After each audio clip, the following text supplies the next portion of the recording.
on players from all around the world. Some that have come in and are doing well and are still here. Some that have come in and we've managed to sell for a big profit. So the scouting department will continue to look at everything possible for us and try and find things that fit the situation that we're in. Obviously, this weekend sees the return of one of the players that left in Pedro Neto. I suppose you're well stacked and well sort of, well suited to come up against him, I suppose, having worked with him for so long. But I mean, that's going to be sort of difficult to come up against a player that talented, isn't it? Yeah, it is. It'll be interesting to see what they do with him. Obviously, he played yesterday, and we'll see whether they think he's in a place where he can go again, having played Thursday. Whether he can start again on the Sunday. I thought they performed well last weekend against Manchester City. I thought it was a good game, and they showed signs that Enzo is starting to, has made his mark sort of on the team, and you can see what they're trying to do. So they've got, obviously, pretty much impossible for me to sit here and pick a Chelsea lineup. There's so many there. Obviously, with some recent stuff, we know some that definitely won't be in the team, but still trying to figure out exactly what they're going to do will be tough. So just a real focus around us this week, as there was for Arsenal. Trying to give the best account of ourselves and trying to start off the Premier League season at home with a win, which would be huge for us, because we all know that it's been a difficult first set of fixtures that have come out for us. So really keen to get some positive results on the board as quickly as possible. Yeah, they're difficult to prepare for. Obviously, we know the number of players they've got. New manager, they've played midweek, so you're never quite sure how much rotation there's going to be. That sounds like a lot of variables, though. Yeah, there are a lot. So obviously, we'll have our best guess, and we'll prepare for that. And hopefully, our knowledge of ourselves and what we do will be enough to give us a real good chance in this game. But we won't really know what we're facing or how they're going to rotate or which structure they'll use until we get the team sheet. Probably once the team sheet comes in, we'll probably have a fair idea from what they've done in pre-season and what they've done in the last couple as to what sort of movements and what sort of structure they'll look to use. But at this moment, we know a little bit.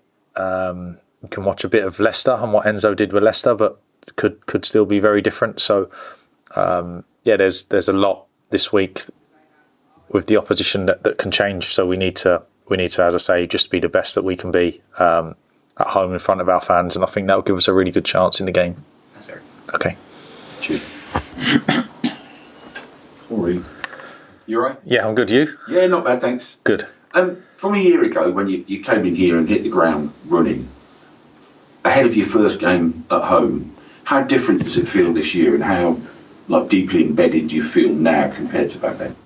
Yeah, I think that normal, obviously, when you've been somewhere for over a year is quite a long time as a managerial stint now. So been here for over a year. And I feel comfortable. I feel comfortable here with you guys doing the press conferences, whereas at the start, obviously, that was new to me. I feel comfortable stood in the home technical area, but still feel like we're running. We're still running as hard as we can to push forward, and still exactly as driven as I was the day that I walked in. And the group are the same. There's a real hunger in the group. Training today was excellent again. And there's a great atmosphere around the place, and we just obviously last weekend was always going to be tough at Arsenal. Disappointed that we were in the game and managed to sort of let it slip away with a second goal, but we gave it a good go, and we need to make sure that we do the same this weekend against Chelsea. And as tough as the fixtures may be, we need to put some results on the board, obviously. So we want to try and win at the weekend and settle everyone down, and we can then start to push forward. You said that in post-match last week, that you felt like you were in it with Arsenal the whole way, but it was the little details, is what you said. Mm-hmm. What were they, and have you managed to iron them out this week? Yeah, they're not.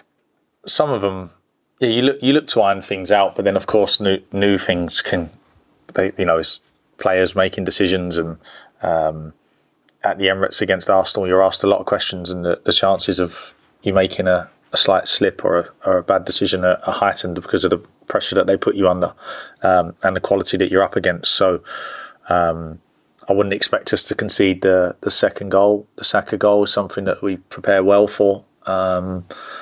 I would understand if he'd gone outside on his right foot and he'd have crossed it and something would have happened. Then that's something that we know can happen. But little things like that, where he comes inside and scores off his left foot, shouldn't happen against us, really. But it can. Like I said in my post matches, I've been out there and I've been trying to stop people coming on their wrong foot, and I've been stood in front of a camera saying it, and standing in front of a camera saying it is a lot easier than actually doing it. So little bits like that. But those little details, they do in the end sort of define your level and where you're able to get to and where you're not. So I'll keep pushing the players on it. They know that I have a real high expectation of them and of the group and what we can achieve. My job, of course, is to try and put a structure in place that gives them the best chance to show how good they are and what a good side they are. And then a joint responsibility really from me and them to be able to carry out the details and manage those small moments in a game. Take our chances when they come along, defend that Saka moment better than we did. And if you put all of that together, your chances of getting something from the game obviously go up greatly. So that's what we're working on always. And another really stern test with Chelsea coming in 2 days' time. Well, Chelsea in mind, speaking as a coach and the day-to-day workings of a football club, how difficult is it, or would it be, do you think, as a coach, to deal with 40-plus players and having to do sessions day in, day out? Yeah, I'm not sure of the situation. I'm not sure if Enzo is or isn't, or how many he's dealing with on day to day. But no, that you can see that Chelsea Football Club is still in a transition, and they're still trying to sort a few bits out. That doesn't mean that they can't be successful while they're in that transition, and the amount of talent they have, and they have a top coach as well. So they still have every right and every chance of finishing very, very high up the league. But of course, the things that go on behind can have an impact. I can only speak on my own experiences really, and obviously we still have got a lot of players here this summer. The ones that were out last year on loan and came back. But the club have been excellent in helping me and the playing squad and organise everything and make sure that there isn't any focus taken away from what we're trying to do and the most important thing, which is getting ready to get results. So I would assume the same is going on at Chelsea. I would assume that there is a real good, clear structure in place to allow Enzo to do what he needs to do. It doesn't look easy though, does it, from the out? No, it isn't. I mean, managing any Premier League football club won't be easy. There's only 20 of them, and there's a lot that goes into making sure a Premier League football club runs properly. So not easy, but of course Enzo is working at one of the biggest clubs in the world. They've won the Champions League, they've won the league, so there are a lot of upsides to being the manager of Chelsea as well. Take it. No, I'm happy here. Thank you. Hi, Gary. Hi. All right. First of all, any issues availability-wise for Sunday? Anything new? No,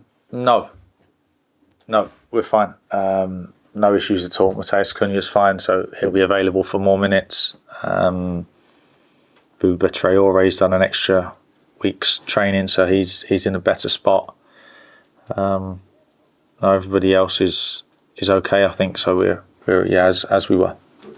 And there's been lots of speculation this week about how much money you've been given to spend now. So, are you happy? Is it what you expected? The budget now that you've been given is it what you anticipated it to be? So I've obviously seen some of the noise. I do try and stay away from the noise when I can, but I've seen and heard some of it. And it's not really there's not really a financial limit on. It's more, are the deals right? Are the players right? Is the valuation right?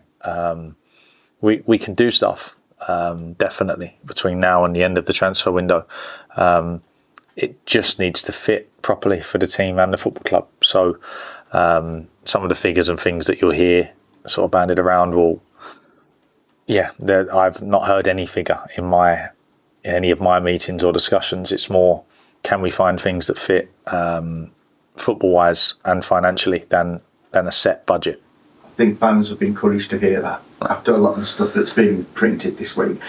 Picking up on a previous question, The homegrown quota, how much of an issue is that and a factor for you between now and the end of the window as regards your 25-man squad? Yeah, no, it's something that Matt and myself have, a real sort of clear, like we have a handle on it. We're always discussing it, and it won't cause us any problems. Everything will be fine, and we're always on top of stuff like that. So no, I think the squad, of course. I mean, Wolverhampton Wanderers has signed a lot of players from abroad over recent times. It's not like a new thing. There's been a lot of players from Portugal and Spain and obviously Brazil and Mateus and João, and it's good. It has a real nice feel about it because all of those have come together and managed to create a real good feel and a real good squad. So of course, as I said, Premier League experience and some homegrown ones are important to us.